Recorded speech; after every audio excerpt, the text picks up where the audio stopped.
Good morning my dear students, कैसे हो आप लोग? बढ़िया हो?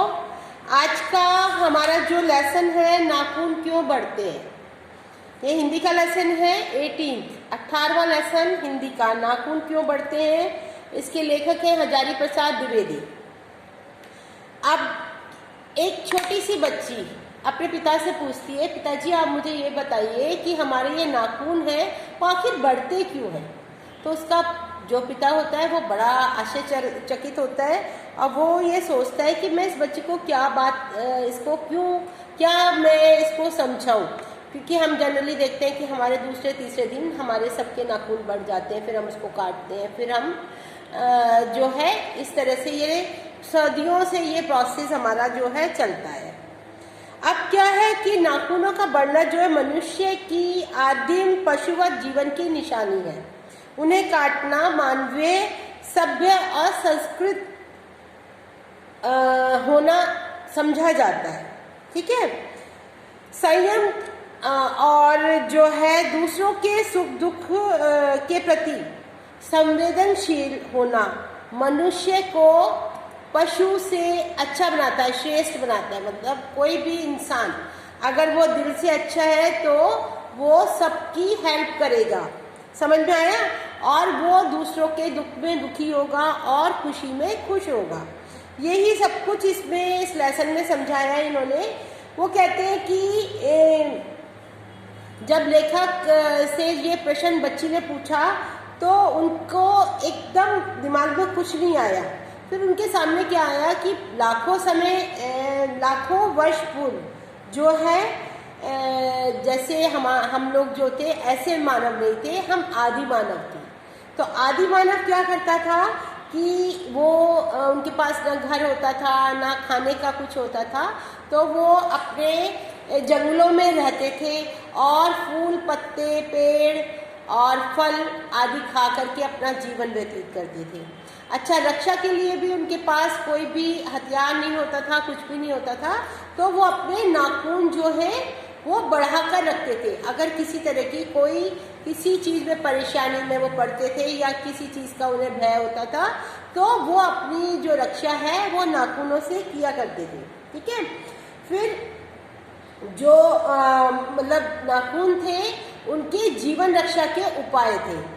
उसके बाद क्या हुआ कि धीरे धीरे जो आदि मानव है उसने अपना एक तरह से उसके अंदर नई नई चीज़ें सीखनी उसने शुरू करी। उसके पास बहुत सारे हथियार भी आ गए और जो है हथियार आ गए, लेकिन क्या है कि अभी भी जो है मनुष्यों के अंदर वो एक हिंसक प्रवृत्ति, यानी कि किसी को मारना, किसी को पीटना, किसी का गलत करना, या ये मतलब पशुत्व जो प्रवृत्ति है वो आज भी उनके अंदर होती है। तो वो कहते हैं कि जो लेखक है वो कहते हैं कि धीरे धीरे मनुष्य जो है वो अपने आप को संभाल रहा है, बढ़ रहा है, लेकिन जो उसका जो नेचर है, जो मतलब पशुत्व नेचर थी, जो आपस में लड़ने की नेचर थी, जो एक दूसरे को हार्म करने की नेचर थी या एक दूसरे का से बदला लेने की नेचर थी, वो भी हमारे अभी भी लोगों में दिखाई पड़ती है। ठीक है, तो हमें ये कोशिश करनी चाहिए कि हमें इन चीज़ों से अपने आप को मुक्त रखना चाहिए, इन चीज़ों से हमको बचा कर रखना चाहिए अपने आप को। वो कहते हैं इसमें हजारी प्रसाद द्विवेदी कहते हैं कि मनुष्य का वो एक तरह से पक्ष लेते हैं जो मानवीय मूल्यों से युक्त सामाजिक हो। मनुष्य क्या होता है? मनुष्य जो कि एक सभ्य समाज में एक सभ्य प्राणी की तरह एक और जीवन यापन करे उसके अंदर, समझ में आया? सामाजिक हो, वही मनुष्य जीवन का चरितार्थ हमारे इतिहास, हमारी संस्कृति तथा परंपरा में बहुत समय से रही है। वो कहते हैं कि जैसे जैसे मनुष्य जो है आदि मानव से मनुष्य बनना शुरू हुआ तो उसने जो अच्छी बातें थी वो ग्रहण करनी शुरू करी। अब धीरे धीरे उसने कपड़े पहनने शुरू किए, घर बनाना शुरू किया, विभिन्न तरह के साधन अपने जुटाए और एक सभ्य समाज की स्थापना की। उसके बाद वो क्या कह रहे हैं कि उन्होंने जो है महात्मा बुद्ध से लेकर के गांधी जी तक के उन्होंने उदाहरण दिए कि हमारे जो इतने अच्छे लोग आए हमारे बीच में, इतने अच्छे मनुष्य बने और उन्होंने हमारे जो जीवन को मार्गदर्शन दिया और हमें आगे बढ़ने में मदद की। तो हमें क्या करना चाहिए, हमें अच्छी बातों को ग्रहण करना चाहिए और बुरी बातों को हमें छोड़ देना चाहिए। यही हमारा जीवन का मुख्य उद्देश्य हुआ है। इसके साथ में जो हजारी प्रसाद द्विवेदी जी का जीवन परिचय में थोड़ा सा बता देती हूँ आपको। ये जो इनका जन्म हुआ था जिला बलिया में, 1907 में जिला बलिया में हुआ था और इनको काशी हिंदू विश्वविद्यालय से ज्योतिषाचार्य की उपाधि भी प्राप्त की थी। इनकी जो महत्वपूर्ण रचनाएं हैं अशोक के फूल और कुटज, आलोक पर्व, सूर साहित्य, कबीर, ये इनकी मेन जो है रचनाएं हैं।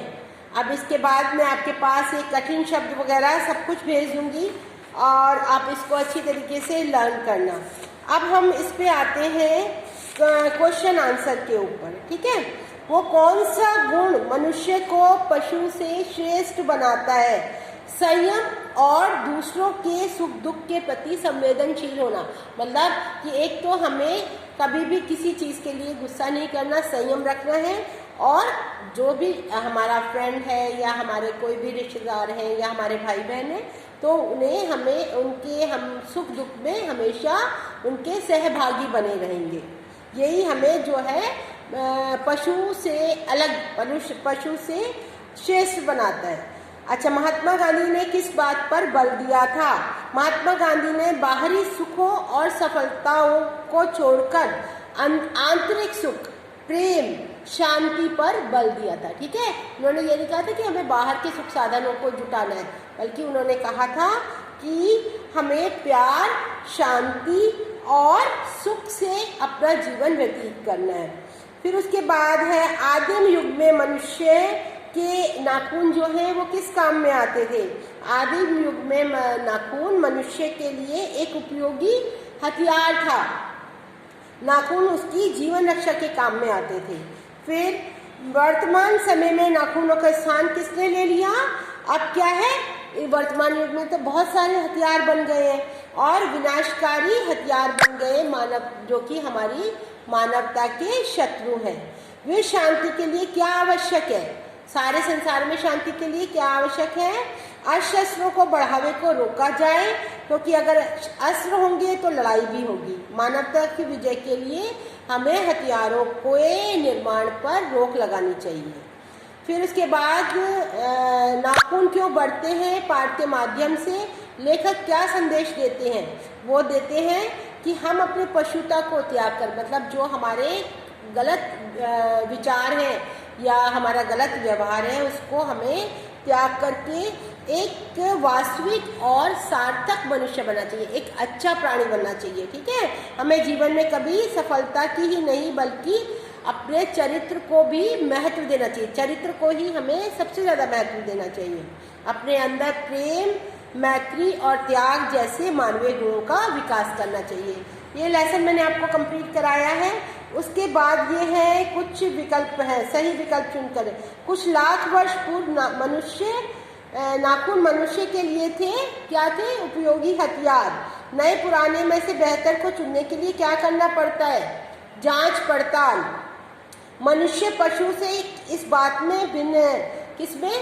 संयम में। महात्मा गांधी ने इस बात पर अधिक बल दिया, किस पर? आत्म संतोष पर, अंदर की शांति पर। आदमी की पूंछ झड़ गई क्योंकि वह अनुपयोगी थी। पहले जो आदि मानव था उसके पूंछ भी होती थी, लेकिन अब क्या है, जो अब है मनुष्य, अब तो पूंछ नहीं होती क्योंकि उसका कोई उपयोग ही नहीं है। शस्त्रों की बढ़त को रोकना आवश्यक है। क्यों आवश्यक है? मानव कल्याण के लिए। बहुत कम जानने वाला वाक्यांश के लिए उपयुक्त शब्द है अल्पज्ञ, जो कि नहीं जानते। इसके साथ में आपके जो है इसके अंदर कुछ संज्ञा सर्वनाम की विशेषता बताने वाले शब्द विशेषण कहलाते हैं। उसी प्रकार क्रिया की विशेषता बतलाने वाले शब्द क्रिया विश्लेषण कहलाते हैं, ठीक है। तो इसको हम जो है इस तरह से करेंगे, वह परसों आएगा। इनको क्या करना है आपको, कब आएगा, परसों। ये मतलब एक तरह से कालवाचक जो आपका वाक्य है। शीला इधर उधर देख रही है, कहाँ देख रही है, इधर उधर। फिर प्रगति धीरे धीरे आ रहा है, कैसे आ रहा है, धीरे धीरे। जितने भी हैं वाक्य इसके अंदर कब, कहाँ, कैसे, कितने आदि शब्दों के प्रश्न से बने हैं। ये सब क्या है, काल, स्थान, रीति, परिमाणवाचक क्रिया विशेषण है। ये आप इसको पढ़ोगे, ये इसके साथ में इसमें कुछ सेंटेंसेस है, इसको आप अपनी कॉपी के अंदर करना, ठीक है। और उसके साथ में सारे ये मल्टीपल चॉइस क्वेश्चंस हैं, इसको आप अच्छी तरीके से पहले याद करो, उसके बाद इसको आप अपनी कॉपी के अंदर करना इसको, ठीक है। और ये लेसन ऑलमोस्ट सारा कंप्लीट कर दिया है हमने। जैसे मरे हुए बच्चे को गोद में दबाए रखने वाली बंदरिया का उदाहरण देने का उद्देश्य क्या था उनका उद्देश्य था कि वो मतलब जैसे एक बंदरिया अपने बच्चे को दबाए रखती है, ऐसे ही हम अपनी पुरानी रूढ़ियों को अपने साथ लेकर के चल रहे हैं, जो कि हमारे आगे बढ़ने के लिए वो एक तरह से गतिरोध हो जाती है। मनुष्य पशु के से किस बात में भिन्न है, किस बात पे, क्योंकि मनुष्य के अंदर संयम होता है, उसको समझ होती है, इसलिए वो पशु से भिन्न है।